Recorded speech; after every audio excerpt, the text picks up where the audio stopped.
I don't truly know how to describe it, but recently I've been seeking out music that I label as transformative. This is not a scholarly or established label, but something that I've used to describe a feeling that certain music gives me. Some examples that I can give you are You're Too Precious by James Blake and Prices by Lil Uzi Vert. It's hard to describe feelings in music, but some songs simply have the transformative quality. Prices gets it from his background chorus vocals, and You're Too Precious by Blake's combination of electronic and vocal instrumentation for their production. Tracks like these come as rare though, and there are only two artists in my opinion who are both currently releasing music and consistently putting out this transformative work. They are James Blake and a bubbling artist out of Maryland who goes by Dijonn. The latter I'll cover today. It discredits Dijonn's hard work to simply label him as a bubbling artist due to him being both active in the music industry since early 2012 and an established but still underground R&B voice based in Los Angeles. To start from his beginnings, Dijonn, born Dijon Tuenes' first musical endeavor according to an article with The Fader, came in the form of quote, sample chopping beats with a 4-track tape recorder in FL Studios, unquote, as a teenager. Although this amateur work would continue for years, Dijonn would not release any work until his senior year of college, when he would align himself with fellow Maryland native Abhi Raju to form the R&B duo Abhi Dijon. The pair would be active for 4 years, during which they would release 3 projects. Even for all of them being nearly half a decade old at this point, all 3 projects still sound so current. Looking at their final work, their Montana EP,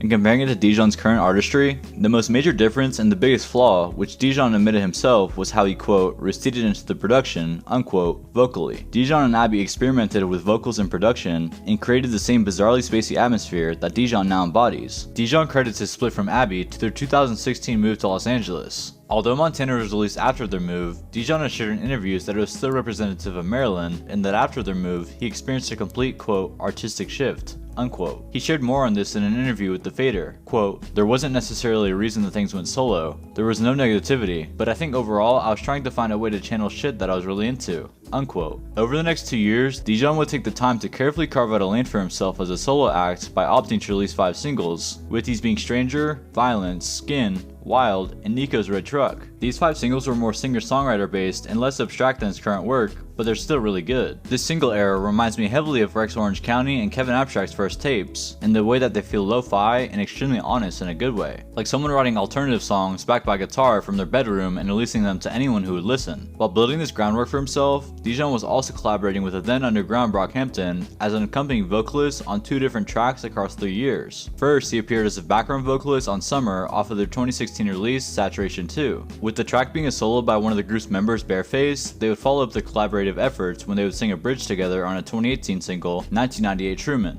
Although his contributions were minimal in the final products, he has maintained his relationship with them as they have consistently pushed his music to help build his fan base. Following this Brockhampton and single work, Dijonn would spend many months without releasing any music while preparing his first project, which would become his Sci-fi 1 EP. While Sci-fi 1 did still follow some of the same groundwork that he established on his singles, the project feels so refined in comparison because Dijonn made some extremely bold choices considering his then current sound by heightening the degree of his voice manipulation and using demo quality cuts instead of masters for the official release, which he confirms in a sit down with Complex. All of these choices have stuck for Dijonn since, and together have molded his current sound. It is an amazing project, and Dijonn let that speak for itself, because according to an ID interview, his only advertisement for the project was the following, quote, I make music, I'm from Maryland, thank you for listening, unquote. After Sci-fi 1 but preceding his next project, Dijonn would release 3 2019 singles, Magic Loop, Good Luck, and Crybaby. These tracks are all stellar. Magic Loop is probably my favorite Dijonn song simply due to the loop production technique for which the song is named for. Good Luck is essentially an interlude, but it may be Dijonn's most intimate song because it's an openly aired breakup letter. In a verified annotation, Dijonn wrote that Good Luck was, quote, about how it hurts to look backwards sometimes, unquote. In May of this year, Dijonn released his second EP and latest project, How Do You Feel About Getting Married, and it's easily his best work. On the project, everything that had been good about Dijonn's work culminates into one spot lyrically, vocally, and on production. In retrospect, a project like this one was always in the way, because aspects of its already good music over the past half decade have been of this quality, but the pieces of the puzzle were never realized in the way they are here. Dijonn shared that the tracks, quote, are little stories, and maybe they all talk to each other,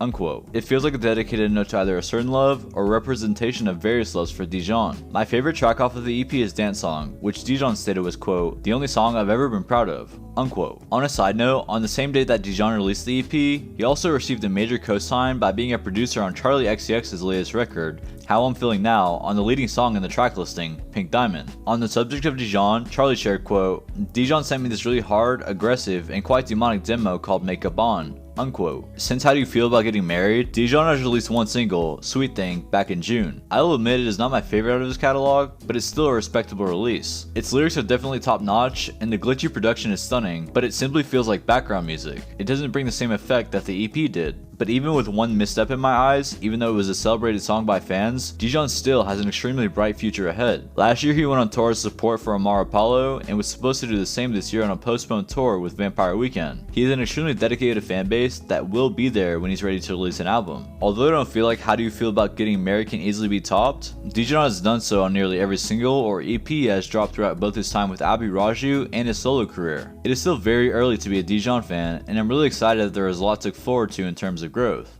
Thank you.